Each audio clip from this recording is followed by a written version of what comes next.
The dahlia are looking so fantastic right now. I just want to do a quick, and it's going to be quick, a quick dahlia tour for you guys.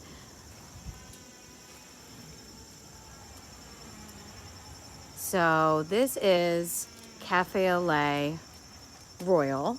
This guy is shy and facing the other way. But oh my goodness gracious. I'm speechless, you guys. So this is my first time, planting dahlia, and I have just fallen in love with them. Oh, they're just so gorgeous. And you can see all the buds. Dahlias don't really love super, super hot temperatures. So right now, they're really coming into their own and springing into action. This is Breakout Dahlia. And I think this is definitely one of my favorites. The colors on this bloom are just sublime. I mean, it just does not get better than that.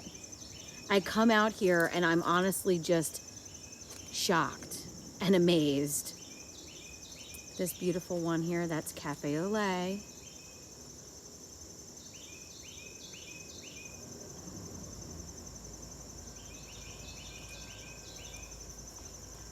And then another Royal. This one has performed wonderfully. I'm gonna have to prop this one up. Looks like it fell a little bit. We had some rain the other day, but this one is Cafe Au Lait Rose. I got a mix with Rose, Royal, and the traditional Cafe Au Lait, and just amazing. This one has bloomed like crazy. Now there's a little crack in there I can see. I just spotted it. So I'm gonna get some of this really fantastic Velcro tape I've been using. This stuff right here, I got it at Lowe's, and it's by Velcro. The interior is soft, so it doesn't harm the stems, and the outside is the more rough, but not super rough or abrasive Velcro. And I'm using that on these steel posts here. They're like coated with plastic, but oh my word, would you just look at these?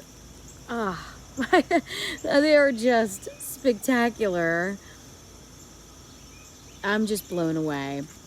I love the fact that in this area, see, I wasn't sure that I just used the 3 variety, and I think I will repeat this and just keep it this color palette for next year.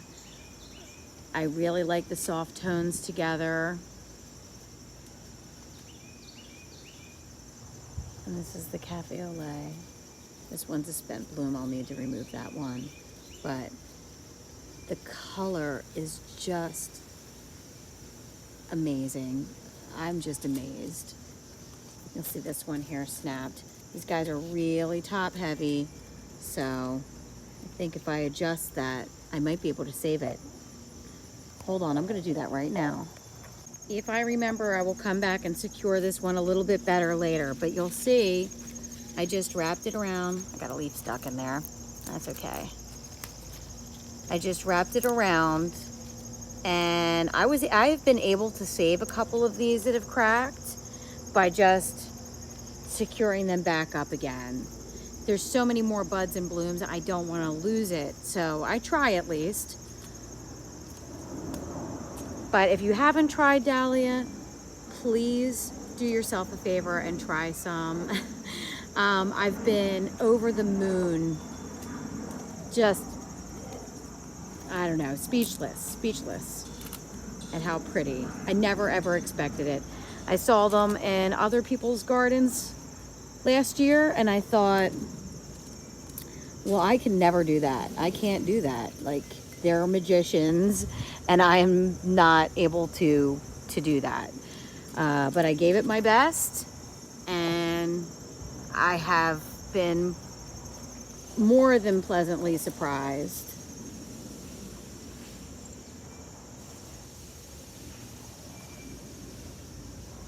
That's the Cafe Au Lait Royal. I'm starting to tell the difference between them now. They do have different variances in color. Even some of the same blooms don't look the same as the next bloom, but just so huge and just swoon worthy. I'm swooning. I do need to cut some of these out. You can see they start to get a little bit tattered there, and then I'll just come in and clip that off. The more that you clip these, the more they bloom, and that is absolutely true.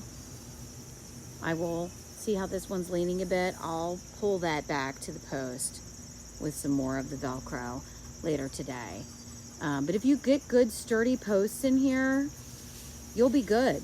I haven't had really many casualties at all. So get those stakes in at the time you plant your tubers. You don't want to put them in later and risk damaging your tubers. So do that when you plant, and make sure you've got a lot of twine or Velcro or something to secure them.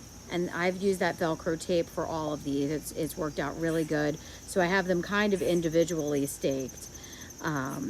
But when I planted these, I just used some bone meal in the planting hole, and then I top dressed with some Espoma Land and Sea compost. These are pretty heavy feeders and like nice, good, rich soil.